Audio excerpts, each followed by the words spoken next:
नमस्कार दोस्तों, स्वागत है आपका एग्ज़ाम पथ सारथी पर। और आज के वीडियो में हम डिस्कस करने वाले हैं अग्निवीर आर्मी एंट्री की complete details, salary, eligibility, exam pattern, सब कुछ अच्छे से कवर करूंगा मैं। एंड एक एक चीज़ आपको डिटेल में बताने वाला हूँ सो दैट आपको इसके बाद कोई दूसरा वीडियो देखने की ज़रूरत ना पड़े। ठीक है, तो चलिए शुरू करते हैं बिना टाइम को वेस्ट किए। सबसे पहले मैं आपको सैलरी स्ट्रक्चर बता देता हूँ, क्योंकि इसी में सबसे ज़्यादा बच्चों को इंटरेस्ट होता है कि हमको पैसे कितने मिलने वाले हैं।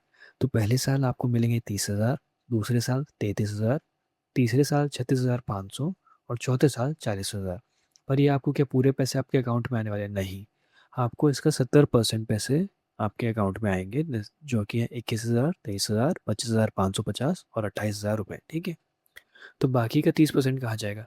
बाकी का जो 30% है वो ये है, जो आपके कॉर्पस फंड में हर महीने जमा होगा। ठीक है, 4 साल बाद जब आपकी सर्विस कंप्लीट हो जाएगी, तो या तो आप जो है परमानेंट हो जाएंगे, यानी जो 25% जो होते हैं वो परमानेंट हो जाते हैं, एंड बाकी के 75% को रिलीव कर दिया जाता है। ठीक है, तो जिनको फ्री कर दिया जाता है उनको ये 5 लाख रुपए, एंड इसमें 5 लाख रुपए गवर्नमेंट और डालती है, एंड दोनों को कंबाइन करके जो उस पर ब्याज बनता है वो सब जोड़ के 11,71,000 रुपये आपको सेवानिधि एग्जिट पैकेज दिया जाता है जब आप सर्विस अपनी कंप्लीट कर देते हैं।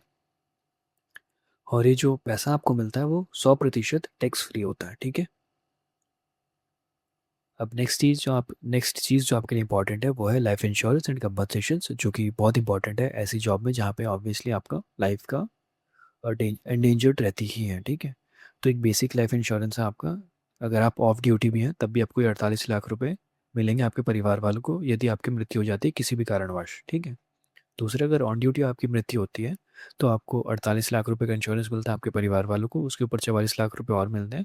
इसके अलावा आपकी पूरी जितनी भी सैलरी थी जो बची हुई थी उसके पैसे आपको मिलते हैं, एंड जो सेवानिधि का बैलेंस है वो भी आपके परिवार को मिलता है। ठीक है, किसी भी कारणवश आपको अगर डिसेबिलिटी हो जाती है तो उसका कंपनसेशन अगर 100% है तो 44 लाख, 75% डिसेबिलिटी है तो 25 लाख, और 50% है तो 15 लाख रुपए मिलते हैं।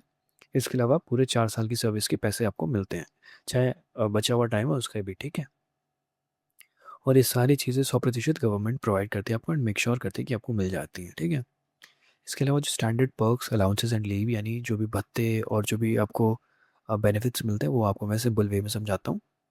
अगर आपकी पोस्टिंग बहुत टफ जगह पे तो रिस्क एंड हार्डशिप वाला अलाउंस में आपको मिलता है, जैसे सियाचिन में आपकी अगर पोस्टिंग हो जाए तो आपको वो मिलता है।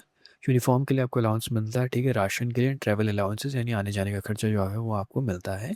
डिपेंड करता है कि आपकी पोस्टिंग कहाँ पे है, उसके आधार पे ये मिलता है आपको। ठीक है, इसके अलावा आपको फ्री मेडिकल ट्रीटमेंट मिलता है, यानी आपका, आपके माता पिता का और आपके भाई बहन का, यानी जो भी लोग आप पे निर्भर हैं उन सबका मुफ्त इलाज होता है मिलिट्री हॉस्पिटल्स के अंदर। ठीक है, लेकिन ये सिर्फ आपकी जो 4 साल की सर्विस है तब तक एलिजिबल होते हैं आप इसके लिए, आपको उन 4 साल में ही मुफ्त इलाज मिलेगा। उसके बाद में आपको तभी मिल सकता है जब आप परमानेंट हो जाएं। ठीक है, इसके अलावा आपको कैंटीन फैसिलिटीज़ मिलती हैं। इसमें क्या होता है, आपको जो भी घर का सामान होता है, आपका रोज़मर्रा का खाने के सामान से लेके जो भी आपका जो इलेक्ट्रॉनिक्स होते हैं जो आप नॉर्मली यूज़ करते हैं, वो सारी चीज़ों पे लगभग आपको अच्छा डिस्काउंट मिलता है। ठीक है, जैसे सीएसटी कार्ड आपको इशू होगा 4 साल की सर्विस के लिए। ठीक है, तो जो नॉर्मल रेट जो मार्केट रेट होता है वो 100 रुपये होता है, तो उस पर कुछ 20% कम करके आपको 80 रुपये तक की वो चीज़ मिल जाएगी। ठीक है, इसके अलावा आपको साल में 30 छुट्टियाँ मिलती हैं। इसके अलावा आपको और छुट्टियाँ मिल सकती हैं यदि आप किसी भी कारणवश बीमार हैं तो, लेकिन वो मेडिकल कंडीशन के ऊपर ही है। सिक लीव आपको तभी मिलेगी। ठीक है, और बहुत सिंपल सी चीज़ है कि आप एलिजिबल नहीं है ना डीए के लिए, ना मिलिट्री सर्विस पे के लिए, ना पेंशन के लिए। ठीक है, अनलेस आप परमानेंट हो जाएं बाद में। ठीक है, बाकी एलिजिबिलिटी क्राइटेरिया बहुत सिंपल सा है। एज लिमिट जो है 17.5 से 21 साल की होनी चाहिए, और आप अविवाहित होने चाहिए, अनमैरिड होने चाहिए सर्विस में आने से पहले और सर्विस के दौरान भी। ठीक है, और ये कंडीशन सिर्फ एक ही सिचुएशन में लागू नहीं होती, यदि आप किसी फौजी की विधवा हैं। ठीक है, तो उनके लिए एज लिमिट ज़्यादा होती है थोड़ी सी, अदरवाइज आप सबके लिए ये फिक्स लिमिट है। ठीक है, अब एजुकेशन क्वालिफिकेशन क्या है? अग्निवीर ट्रेड्समैन के दो कंडीशन होते हैं कि 8वीं पास, एक 10वीं पास, दोनों के लिए सिंपल 10वीं पास और 8वीं पास होनी चाहिए, और 33% आपके हर सब्जेक्ट में होने चाहिए। ठीक है, अग्निवीर जनरल ड्यूटी पुरुष और महिलाएं दोनों के लिए एलिजिबल होते हैं। ठीक है, 10वीं में सब मार्क्स जोड़ के आपके 45% होने चाहिए। ठीक है, और हर सब्जेक्ट में कम से कम 33% मार्क्स होने चाहिए।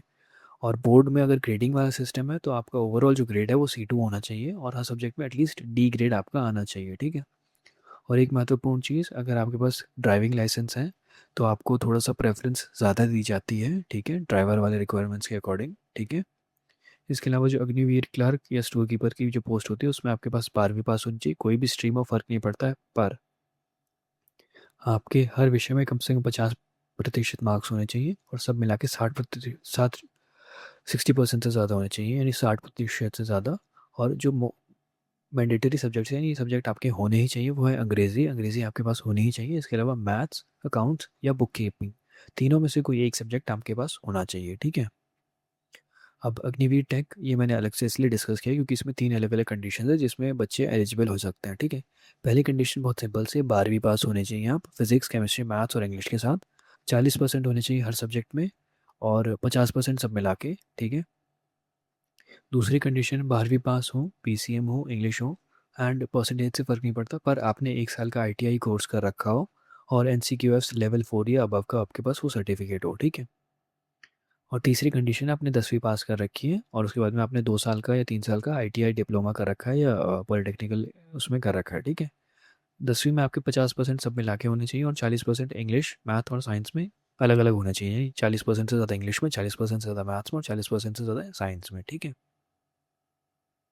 और एक चीज़ आपके लिए जानना बेहद ज़रूरी है कि जो अग्निवीर टेक एंट्री और ये अग्निवीर क्लर्क या स्टोर कीपर एंट्री है, ये दोनों एंट्री जो है 100% मेरिट बेस्ड है रिटर्न स्टेज की, ठीक है। यानी रिटर्न स्टेज की वैल्यू बहुत ज़्यादा है इन दोनों एंट्रीज़ में। अ, जो फिजिकल है वो क्वालिफाइंग नेचर का होता है, जबकि जो बाकी दोनों एंट्रीज़ हैं यानी अग्निवीर ट्रेड्समैन या अग्निवीर जीडी कह लीजिए, वहाँ पे आपके 50% लगते हैं रिटर्न के और 50% मार्क्स लगते हैं आपके फिजिकल के, लेकिन यहाँ पे 100% मार्क्स आपके रिटर्न के ही काउंट होते हैं, ठीक है। तो ये चीज़ आपको याद रखनी है।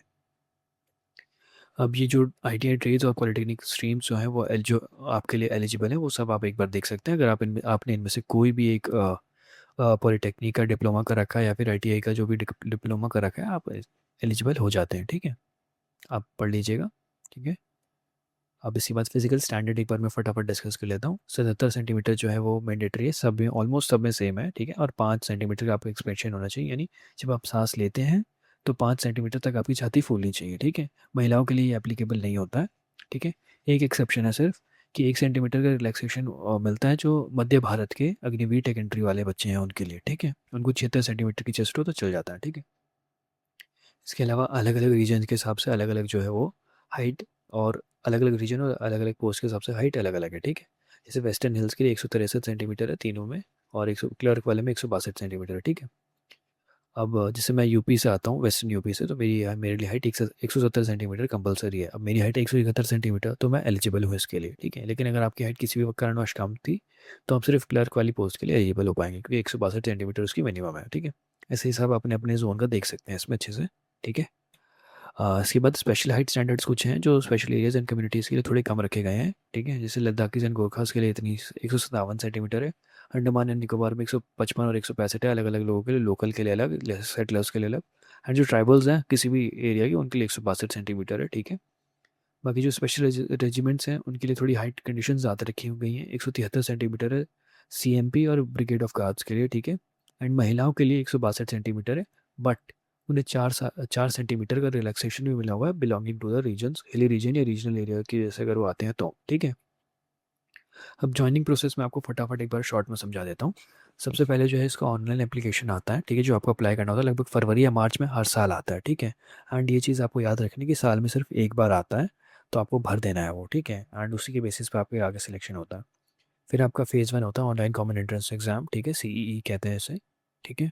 एंड फिर उसका फिर रिजल्ट आता है, डिक्लेरेशन ऑफ सीईई रिजल्ट, जो अभी 12 जुलाई को आया है आपका, ठीक है। फिर आपका फेज़ 2 में रिक्रूटमेंट रैली आती है, आपको एक एडमिट कार्ड मिलेगा, आपको पता चलेगा कि आपको कहाँ पे जाना है, किस टाइम पे जाना है और क्या क्या टेस्ट होंगे, ठीक है। वो डॉक्यूमेंट्स जितने भी देंगे आपको वो सारे के सारे लेके जाने हैं, ठीक है। क्योंकि उस जिस दिन आपका फिजिकल होता है उसी दिन आपका डॉक्यूमेंट वेरिफिकेशन भी होता है। और आर्मी में बिल्कुल भी लीनियंट नहीं होता है, अगर आपने थोड़ी सी भी कमी निकल के आ गई ना आपके फॉर्म में, आप वहीं पर रिजेक्टेड है, ठीक है। डॉक्यूमेंट्स में बिल्कुल भी कमी नहीं होनी चाहिए। फिर फेज़ 2 का आपका फिजिकल होता है, वहीं पे फिजिकल मेजरमेंट्स होते हैं। फिर एक छोटा सा अडेप्टेबिलिटी टेस्ट होता है जो चेक करते हैं वहाँ पे लोग कि क्या आप फौज में लेने लायक हैं कि नहीं, मतलब एक साइकोलॉजिकल टेस्ट होता है कि आपकी मानसिकता कैसी है, ठीक है। उसके बाद में आपका डॉक्यूमेंट वेरिफिकेशन उसी दिन होता है, ठीक है। फिर उसके 2 से 3 दिन के बाद आपका मेडिकल एग्जामिनेशन होता है जिसमें आपके पूरी बॉडी को चेक किया जाता है कि आपके अंदर किसी भी प्रकार की कोई कमी तो नहीं है। अगर कमी निकली तो आपको अनफिट डिक्लेयर करके रिजेक्ट कर दिया जाएगा। और अगर आप फिट निकले तो आपको सिलेक्ट कर लिया जाएगा और उसके बाद में आएगी फाइनल मेरिट लिस्ट जिसमें आपका नाम होगा। और उसके कुछ दिनों बाद ही आपको जो है एक लेटर मिल इशू हो जाएगा, जिसके बाद आपका एनरोलमेंट एंड डिस्पैच हो जाएंगे आप ट्रेनिंग के लिए, ठीक है। नॉर्मली नवंबर के महीने में या फिर मई के महीने में आपकी जो है ट्रेनिंग स्टार्ट होती है। अब मैं आपको एग्ज़ाम पैटर्न एक एक करके सबको बता देता हूँ। जीडी और ट्रेड्समैन का एग्ज़ाम पैटर्न सेम होता है। जीके के 15 क्वेश्चन, साइंस के 15 क्वेश्चन, मैथ्स के 15 क्वेश्चन एंड रीजनिंग के 5 क्वेश्चन, ठीक है। 50 क्वेश्चन, 100 मार्क्स, हर क्वेश्चन 2 मार्क का होता है, ठीक है। गलत करने पे -0.5 कटते हैं, ठीक है। एंड पासिंग मार्क्स 35 मार्क्स, यानी कम से कम मिनिमम जो है वो आपको 17 क्वेश्चन सही करने हैं, मतलब 18 क्वेश्चन सही करने हैं, 17.5 क्वेश्चन, 18 क्वेश्चन सही करने हैं, ठीक है। और 1 घंटे का आपको टाइम मिलता है। अग्निवीर टेक्निकल, ये 100% मेरिट बेस्ड है, मैंने आपको पहले ही बता दें कि फिजिकल क्वालिफाइंग नेचर है, इसका मार्क्स बहुत इंपॉर्टेंट है आपके लिए। तो 50 क्वेश्चन आते हैं, फिजिक्स के 15, केमिस्ट्री के 10, मैथ्स के 15, जीके के 10, टोटल 50 क्वेश्चन, 200 मार्क्स। एक क्वेश्चन 4 मार्क का, गलत जवाब पे 1 नंबर कट जाता है, ठीक है। एंड पासिंग मार्क्स 80 मार्क्स, यानी आपको 50 में से 20 क्वेश्चन नेट करेक्ट करने ही करने हैं, that is the minimum requirement, ठीक है। टोटल मार्क्स 200 हैं, ठीक है। और टोटल क्वेश्चंस 50, जैसे कि मैंने बताया 1 घंटे का टाइम इसमें भी मिलता है। सेम पैटर्न लगभग लगभग अग्निवीर क्लर्क में है, बस थोड़ा सा सब्जेक्ट चेंज हो जाते हैं। जीके के 5 क्वेश्चन, साइंस के 5 क्वेश्चन, मैथ्स के 10 क्वेश्चन, कंप्यूटर साइंस के 5 क्वेश्चन, कंप्यूटर मतलब स्टैंडर्ड कंप्यूटर के जो क्वेश्चन आते हैं ना वो, ठीक है। इसके अलावा जनरल इंग्लिश के 25 क्वेश्चन आते हैं, तो यहाँ पे इंग्लिश का पोर्शन बहुत बढ़ जाता है। और ये सिर्फ एक लौता एग्जाम है जहाँ पे इंग्लिश आ रहा है आपको, यानी आपने पीछे देखा होगा किसी भी सब्जेक्ट में इंग्लिश नहीं आ रहा है, यहाँ पे एक लौता एग्जाम है जहाँ पे इंग्लिश की इंपॉर्टेंस है। तो आपको इसकी तैयारी बहुत अच्छे से करनी है, ठीक है। और इसमें भी भाई कट ऑफ जो है वो 80 मार्क्स आपको पासिंग मार्क्स लाने हैं, यानी 20 सवाल आपके 50 में से सही होने चाहिए, ठीक है। एक चीज़ और है कि कैंडिडेट्स को दोनों सेक्शन में 32-32 मार्क्स ज़रूर लाने हैं, मतलब यहाँ जो 25 सवाल है इसमें से कम आपके 8 सवाल सही होने चाहिए, 8 से 9 सवाल। और यहाँ भी 25 जो सवाल हैं उनमें से कम 8 सवाल आपके सही होने चाहिए, ठीक है। सही जवाब पे 4 नंबर, गलत पे -1। 1 घंटे का टाइम होता है, सिंपल एग्जाम पैटर्न है। अब इसके बाद आप सिलेबस देख सकते हैं। जीके में वही हिस्ट्री, ज्योग्राफी और स्टैटिक जीके जितनी भी है वो आती है, ठीक है। और करंट अफेयर्स थोड़े बहुत। इसके अलावा जनरल साइंस में जो फिजिक्स, केमिस्ट्री, बायोलॉजी जो फंडामेंटल्स एंड डेली लाइफ जो होती है वो, ह्यूमन बायोलॉजी कभी कभी पूछ लेते हैं, साइंटिफिक टर्म्स पूछ लेते हैं और टर्मिनोलॉजी वगैरह आ जाती है। मैथ्स में arithmetic, algebra, geometry and mensuration, trigonometry, statistics, ये सब 8वीं से 10वीं के लेवल का ही आएगा, उससे ऊपर ये लोग नहीं जाएंगे, ठीक है। इसके अलावा लॉजिकल रीजनिंग में patterns and logic, direction, blood relation, analogy, Venn diagram, statement conclusion, ये सब सिंपल क्वेश्चन आते हैं। और ये जो क्लर्क और एस एस मतलब क्लर्क और स्टोर कीपर वाले टेक्नीशियन वाला है, उसमें जनरल इंग्लिश जो आती है वही ग्रामर, सेंटेंस करेक्शन, वोकेबलरी, ये सब चीज़ें आती हैं, ठीक है। एंड कंप्यूटर के 5 क्वेश्चंस के लिए हार्डवेयर एंड मेमोरी सॉफ्टवेयर जो बेसिक कंप्यूटर के क्वेश्चन होते हैं वो आते हैं यहाँ पे, ठीक है। अब फिर इसके बाद जो होता है आपका फिजिकल फिटनेस टेस्ट, उसमें क्या क्या होता है, जो मार्क्स बनते हैं यानी जीडी और ट्रेड्समैन जिसमें जो मार्क्स काउंट होते हैं, आपको 1600 मीटर की एक दौड़ भागनी होती है, 1.6 किलोमीटर की, ठीक है। अगर आप 5.5 मिनट के अंदर अंदर इस दौड़ को कंप्लीट कर देते तो आपको 60 मार्क्स मिलते हैं, 60 में से 60 मार्क्स, ठीक है। और अगर आपको 5.5 मिनट से 5 मिनट 45 सेकंड लगते हैं तो आपको 48 मार्क्स मिलते हैं। बट अगर किसी को 1 सेकंड भी इससे ज़्यादा लगा, यानी 5 मिनट 46 सेकंड, तो आप उसी टाइम डिस्क्वालीफाई हो जाते हैं, ठीक है। उसके बाद में आपसे पुलअप्स करवाए जाते हैं, ठीक है। अगर आपने 10 में से 10 कर दिए तो 40 मार्क्स आपको मिलेंगे, 9 की तो 33 मार्क्स, 8 के तो 27, 7 के तो 21, 6 के तो 16। 6 से कम जिसने भी किए यानी 5 जिसने किए वो बाहर है, ठीक है। इसके बाद वाले जो 2 इवेंट है वो आपको बस पास करने, क्वालिफाई करना है, ठीक है, लेकिन मैंडेटरी है। इनके मार्क्स नहीं बनते। एक तो 9 फीट का आपको गड्ढा जंप करना है, वो भी एक बार में है, ठीक है, ये मतलब ये एक बार में करना होता है, ठीक है। इसके अलावा zigzag बैलेंस होता है, इस पे आपको चलना होता है। इतना ये मुश्किल नहीं होता जितना इस फोटो में दिख रहा है, नॉर्मल सिंपल होता है, थोड़ा एक स्ट्रेट लाइन कुछ होता है ये, ठीक है। बट बैलेंस नहीं लूज़ करना, आपको बहुत अच्छे से चलना होता है, ठीक है। इसके बाद जो है जब सारे प्रोसेस हो जाएगा, यानी मतलब return, physical, measurement, medical, document verification सब कुछ होने के बाद आपकी ट्रेनिंग शुरू होगी। ट्रेनिंग होगी नवंबर या फिर मई में। आपके 2 बैचेज़ में जो है अलग अलग आपको भेजा जाता है। तो फेज़ 1 की ट्रेनिंग में आपको बेसिक मिलिट्री ट्रेनिंग ट्रेनिंग दी जाती है 10 हफ्ते के लिए। उसके बाद में आपको फेज़ 2 में 21 हफ्ते की जो है एडवांस्ड मिलिट्री ट्रेनिंग जाती है, जो भी आपकी असाइन ट्रेड है, सर्विस है उसके अंदर, ठीक है। और इसके बाद में जब आप कुछ 6 हफ्ते की ट्रेनिंग और होती है, लेकिन वो ऑन द जॉब ट्रेनिंग होती है जब आप जिस भी यूनिट में डिप्लॉय होते हैं उसके साथ में, ठीक है। तो जो चीज़ें आपको याद रखनी है, ये साल में सिर्फ एक बार ही कंडक्ट किया जाता है, तो आपको बहुत ध्यान से इसका फॉर्म भर देना है। फरवरी से अप्रैल के बीच में इसका फॉर्म आ जाता है, नॉर्मली फरवरी में आ जाता है और अप्रैल तक भर सकते हैं, ठीक है। इसके बाद एग्ज़ाम जो है मई या जून में हो जाएगा। इस बार जून में हुआ था, 15 जून, 1 से 15 जून के बीच में, एंड 12 जुलाई को इसका रिज़ल्ट आ गया था। अब जो है इसके बाद में रिक्रूटमेंट रैली और मेडिकल्स स्टार्ट हो जाएंगे अभी कुछ दिनों में, ठीक है। एंड बैच 1 जो है वो नवंबर में ट्रेनिंग में चला जाएगा और दूसरा बैच मई के अंदर, ठीक है।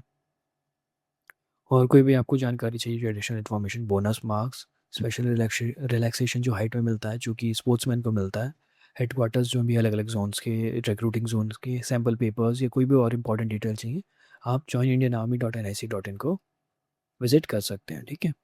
इसके अलावा कोई भी आपको डाउट हो तो आप मुझे कमेंट कर सकते हैं। मैंने कोशिश की है कि मैं आपके सारे डाउट्स इस वीडियो में कवर कर दूँ, एंड आई होप आपको ये वीडियो हेल्पफुल लगा हो। Thank you for watching. अगर वीडियो अच्छा लगा हो तो लाइक कीजिएगा, शेयर कीजिएगा, एंड सब्सक्राइब कीजिए एग्जाम्पल सारथी को। धन्यवाद।